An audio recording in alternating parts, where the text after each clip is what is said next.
जिसको कोई मसला है वो मुझे बताए। आप देखें इनके साथ हम करते क्या है। ठीक है, किसी एजेंसी को इन्वॉल्व करना पड़ा, किसी रियासती इदारे को इन्वॉल्व करना पड़ा, लोग इनको ढूंढते फिरेंगे। ये साहब धमकियां दे रहे हैं, जिसको जो मसला है मुझे आके बताए। असल में इसके एक शागिर्द ने बदतमीजी की थी एक इमाम से, तो वो वीडियो इसको पहुंची, तो इसने कहा जनाब जिसको जो मसला है मुझे बताए, यानी अपने शागिर्दों को कह रहा है कि जिसको जो मसला है मुझे बताए। आप देखेंगे हम इनके साथ करते क्या हैं। किसी एजेंसी को इन्वॉल्व करना पड़ा, किसी रियासती इदारे को इन्वॉल्व करना पड़ा, लोग इनको ढूंढते फिरेंगे। फिर दाढ़ी को यूं पकड़, लोग इनको ढूंढते फिरेंगे, यानी ये धमकियां दे रहा है। और अपने शागिर्दों को कह रहा है करो, गुस्ताखियां करो, बदतमीजियां करो, मैं तुम्हारे साथ हूं।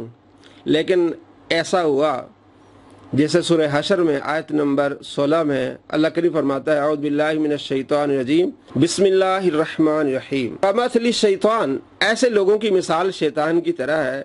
इज़ क़ाल लिल इंसान कफ़र, इंसान को कहता है कि तू कुफ्र कर। फलम्मा कफ़र, जब इंसान कुफ्र कर बैठता है, क़ाल इन्नी बरीउम मिनका, कहता मैं तुमसे बरी हूँ भाई, मैं अल्लाह से डरता हूँ। मिर्जा साहब का भी यही हाल है, शैतान वाला हाल है। पहले ये अपने मानने वालों को गुस्ताखियों पर उबारते हैं। कुछ दिन पहले इसके एक शागिर्द ने गुस्ताखी की सहाबा कराम आले रिज़वान के बारे में एक यूनिवर्सिटी में, तो तलबा ने इसको पकड़ा, ये बात भी वायरल हुई। तो मिर्जा साहब कह रहे हैं कि जनाब अब जो मीरपुर में वाक़या हुआ है वो तो सरातन गुस्ताखाना एटीट्यूड है।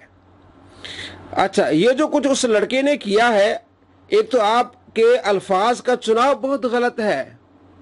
देख लें आप, ये इसने कहा कि एक तो आपके अल्फाज का चुनाव बहुत गलत है, और इसका ये सराहतन ये गुस्ताखाना एटीट्यूड है। जनाब जो उसने बातें की हैं वो तुझसे सुन के वो लिखी हैं।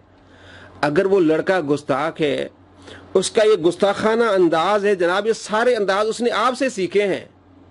जरा देख लें, वो सारी बातें उस लड़के ने जो पोस्ट में कही हैं, मिर्जा साहब ने जो बातें की हैं बिल्कुल वही उसने कही है। अस्सलाम वालेकुम वरहमतुल्लाहि वबरकातुहू। अच्छा, कल मैंने पोस्ट लगाई हुई थी, तो उसके हवाले से अगर किसी की दिल आज़ारी हो या किसी भी मसलक की या किसी भी ग्रोह की, तो उसके हवाले से मैं मादर चाहता हूँ। और मैं आप सब लोगों से भी माफ़ी मांगता हूँ, आप सब लोगों से भी मादर करता हूँ, मैं दिली रजू चाहता हूँ, और मैं अल्लाह ताला से भी माफ़ी मांगता हूँ आने के बाद ऐसी पोस्ट वगैरह। अब वो जो मीरपुर में वाक़या हुआ है वो तो सरातन गुस्ताखाना एटीट्यूड है ना, जो कुछ उस लड़के ने किया है। जी आप एक तो आपके अल्फाज का चुनाव बहुत गलत है। और ये टीवी पे भी आके मौलवी बैठे होते हैं, सुन्नियों के भी शियों के भी, मुड़ मुड़ के जी वो यजीद ने ये कर दिया। यजीद ने क्या किया है यार? वो तो सिस्टम का नुमाइंदा बन के आया जो पीछे से खराब था।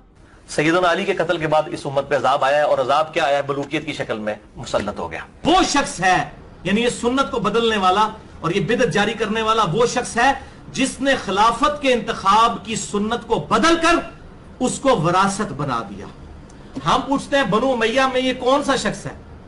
ये हजरत अमीर मुआविया रज़ियल्लाहु ताला अन्हु है, ये हजरत अमीर मुआविया रज़ियल्लाहु ताला अन्हु है।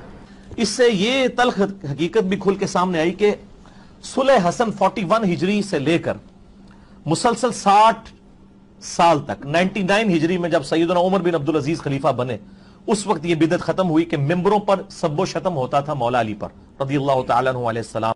अब आपको मालूम हो गया कितना बड़ा गुस्ताख है। क्या शैतान वाली मिसाल इस पर फिट नहीं आती? जब शैतान इंसान को कहता है कुफ्र कर, जब बंदा कुफ्र करता कहता है मैं तुमसे बरी हूं, ये भी किस तरह इसने लोगों को सिखाया कि तुम गुस्ताखी करो। जब लोगों ने गुस्ताखियां की, अब कहता है कि अब जो मीरपुर में वाक़या हुआ है वो तो सरातन गुस्ताखाना एटीट्यूड है। अगर वो गुस्ताखाना एटीट्यूड है तो तुम बड़े गुस्ताख हो, क्योंकि सारी बातें उसने जो की हैं वो तुमसे सीख के की हैं। हर वो लफ्ज जो तूने बोला है वही उसने कहा है। ऐसे शैतानों से बचें जो आपको गुस्ताख बना दे, साहबा कराम अलैहिम रिज़वान का, अल्लाह का गुस्ताख बना दे, नबी अलैहिस्सलाम का गुस्ताख बना दे, और शैतानों वाली चाल चलें, आपको गुस्ताख बना के फिर कहेंगे जनाब नहीं हम तो इसके जिम्मेवार नहीं हैं। अल्लाह आपको ऐसे शरीरों से बचाए। अस्सलामु अलैकुम रहमतुल्लाहि व बरकातहू।